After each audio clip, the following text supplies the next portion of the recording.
송인택 울산지검장이 검경 수사권 조정 법안에 대한 장문의 글을 전체 국회의원들에게 보냈습니다. 국민의 기본권 보호에 빈틈이 생길 우려가 있다는 점을 간곡히 호소드리고자 검경은 지금도 자체 개혁에 적극적이지 않아 보입니다. 지금 패스트트랙에 올라 있는 검경 수사권 조정안에 반대하면서 현직 검사장이 이메일 보냈다는 소식 어제 전해드렸죠. 무려 A4 용지 14장 분량이었고요. 300명 국회의원 전원에게 보냈습니다. 그 주인공은 바로 송인택 울산지검장. 현직에 있는 지검장이 실명을 걸고 구구절절 긴 입장을 밝혔다는 거, 이거 아주 이례적입니다. 특히 눈에 띄는 대목은요. 지금의 검찰개혁 방향은 세월호 참사 이후에 해경을 해체하는 것과 같다. 이 부분입니다. 어제 이 이메일 내용은 검찰 내부 게시판에도 올려졌는데 지지 댓글이 수십 개 달렸다고 합니다. 저희가 좀 허심탄회하게 논의를 해보고 싶어서 송인택 검사장에게 출연 요청을 했습니다만 편지에다가 할 얘기는 다 적었다 하면서 출연은 거절을 했습니다. 그래서 부득이하게 이 편지에 대해서 답을 해야 할 분, 여당 국회의원만 좀 연결을 해보려고 하는데요. 이분 역시 검사 출신입니다. 국회 사법개혁특위 더불어민주당 간사도 맡고 계세요. 백혜련 의원 연결을 해보죠. 백 의원님 안녕하세요. 예, 안녕하세요. 그러니까 지금 패스트트랙에 올라가 있는 안이 일명 백혜련안, 권은희안 두 개인 거잖아요. 수사권 조정과 관련해서는 바른미래당의 최희배 의원이 대표해서 발의하신 법안 하나입니다. 네. 그럼 백혜련안, 권은희 안에는 공수처와 관련된 것만 있는 거예요? 근데 이제 수사권 조정과 관련해서 굳이 또 하나 따진다면 예. 검찰청법 개정안이 있는데 그거는 제가 대표 발의했죠. 그렇죠. 그 부분은 또 그렇고. 그래서 뭐 이래저래 조금씩 얽혀 있는 중에 백혜련 안이 있습니다. 송인택 검사장이 비판한 그 문제들에 어떻게 보면은 뭐 당사자이시기도 해요. 백혜련 의원께서. 네. 이 편지 다 읽으셨죠? 네, 다 읽어봤습니다. 소감이랄까요? 어떤 생각이 드셨어요?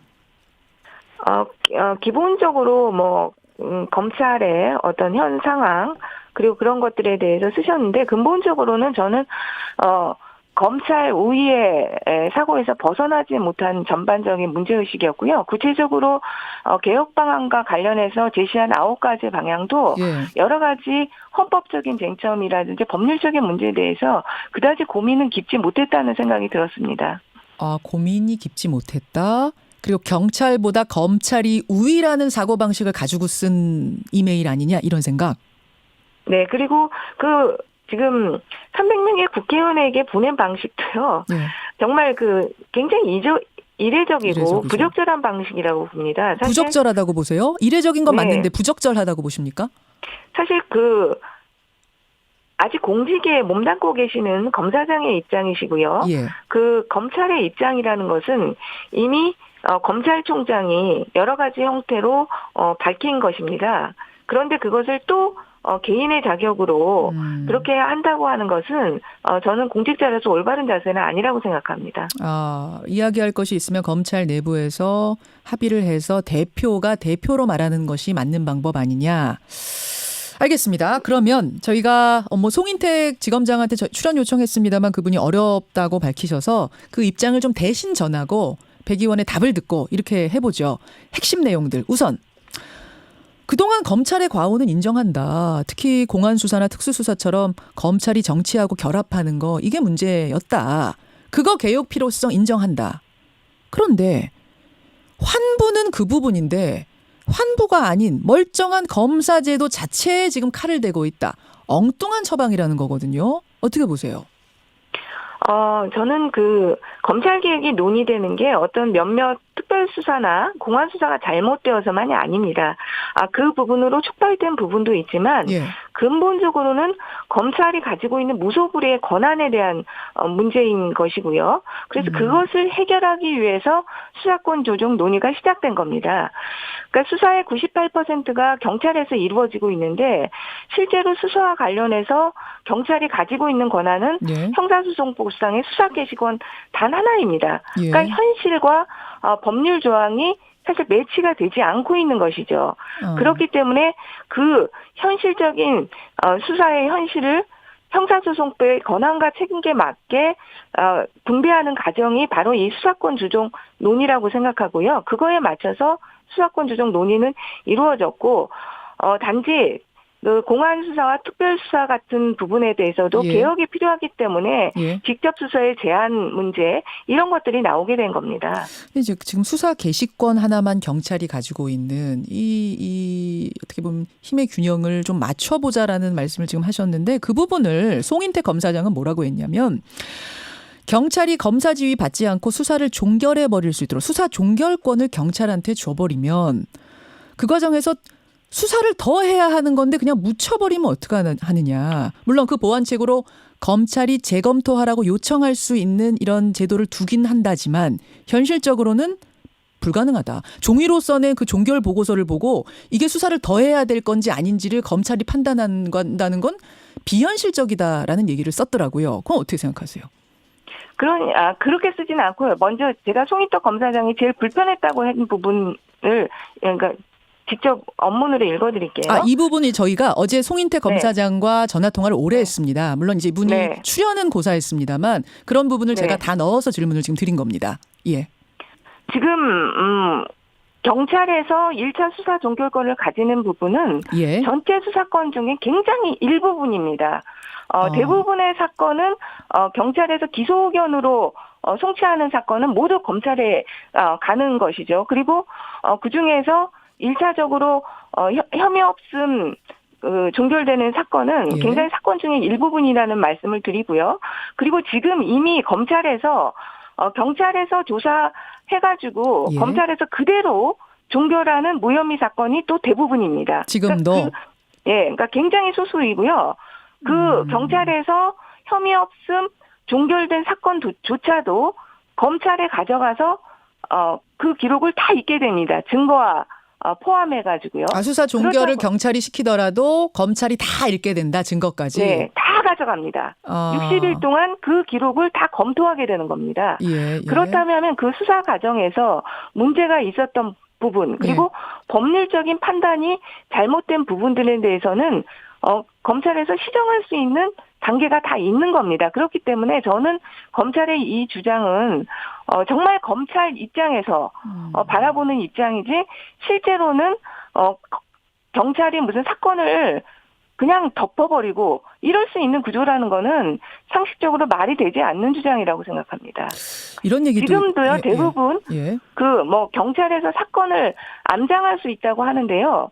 정말 경찰에서 사건을 암장하려고 하는 사건, 묻어버리려면 그리고 그런 사건은 지금 시스템에서도 검찰에서 적발할 수 없는 겁니다. 사후적으로 어떤 제보가 들어온다든지 그랬을 때 그것을 알아낼 수 있는 거죠. 지금 그러니까 항아나 사건을 자꾸 검찰에서는 예를 들더라고요. 항아나 사건 같은 거 남양유 손녀 경찰에서 덮어버리면 어떡하냐. 그런데요, 이 항아나 원래 사건이 검찰에서 수사 종결한 겁니다. 검찰에서 경찰에서 조사했던 것을 다 가져가서 보고 마지막 무혐의 처분은 검찰에서 한 것이에요. 그런데 지금 시스템에서도 그 항아나 사건에 그런 문제점이 있었다는 것을 검찰에서 적발하지 못한 겁니다. 그 말씀은 경찰이 잘못했던 과거들을 들추자면 검찰이 잘못했던 건 없느냐. 그러니까 이게 뭐 한쪽이 잘할 것이고 한쪽은 무조건 못할 것이다라고 재단 내리면 안 된다는 지금 그 말씀을 하시는 것 같은데 이런 이야기도 하더라고요. 송 검사장은 저희와 이제 저희 제작진과의 통화에서 그동안 실제로 경찰이 승진을 위해서 무리한 송치를 해놓고 사건을 보도자료 낸 다음에 나중에 무혐의가 된 사례들이 꽤 많다. 혹시 이런 것들이 또 벌어지면 어떡할까라는 우려도 있다라는 이야기를 하던데 그건 어떻게 보세요? 그런 그 일탈행위들은요. 경찰이나 검찰이나 다 동일하게 저는 있었다고 봅니다. 지금 어느 쪽이 더 많고 어느 쪽이 더 적고 이렇게 나누기는 좀 어려운 부분이거든요. 이런 사건들 그렇게 말씀하신다면 검찰에서 무리하게 기소해서 법원에서 무죄 낸 사건도 굉장히 많습니다. 그럼 그 부분들은 어떻게 말씀하실 것인지. 그것은 경찰과 검찰로 나누어서 말할 부분들은 저는 아니라고 봅니다. 이 세월호 비극 이후에 해경 문제 있다 해서 해경을 해체시켜버린 것 같은 모양새로 지금 검찰 개혁을 하고 있다라는 이 지적에 대해서 뭐라고 답하시겠어요? 그야말로 침소봉대라고 이거는 생각되는데요. 이 수사권 조정 논의가 네. 사실 수십 년간 진행되어 온 논의입니다. 그렇죠. 그리고 실제로는 작년 6월에 그 법무부 장관과 행정안전부 장관이 역사적인 그 합의를 이루었죠. 지금 수사권 조정의 90%, 내용의 90%는 예. 이 법무부 장관과 행정안전부 장관이 합의를 한 내용을 법조문화시킨 겁니다. 예, 예. 그렇다면 그때 이미 많은 언론들도 보도를 하셨고 예. 검찰 내에도 그 내용이 다 전달이 됐거든요. 예. 그때 특별한 문제 제기가 사실 없었습니다. 아, 왜 그때는 오히려 말씀 안 하시고 패스트트랙에 올려진 지금 와서 그러시는가? 그렇죠. 그렇게 문제 제기를 할 수 있는 거 그때 법무부 장관, 행정안전부 장관이 합의한 것에 대해서 해경 해체란 같은 그런 검찰 해체라고 주장하신 분이 있었던가요? 저는 한 번도 없었던 것으로 기억합니다. 안 그래도 백 의원께서 SNS에다가 송인택 울산지검장이 그런 용기를 왜 전에는 내지 못했는지 묻고 싶다. 왜 이제서야 그러시는지 진정성을 묻지 않을 수 없다. 이렇게 쓰셨던데 저희가 어제 송인택 지검장하고 통화하면서 그 얘기를 여쭤봤어요. 그랬더니 송 지검장은 나를 잘 모르고 하는 소리다.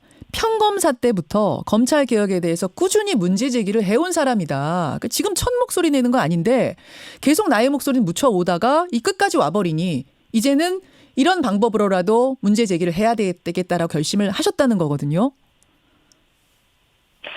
제가 그건 확인할 방법이 없으니까 뭐라고 말씀은 못 드리겠지만은 공개적으로 하여튼 송인택 검사장님께서 예. 이런 검찰 개혁과 관련해서 목소리를 내셨다는 것은 저도 확인하기는 어렵습니다. 그리고 국민들 입장에서도 그것은 마찬가지 아닐까 싶습니다.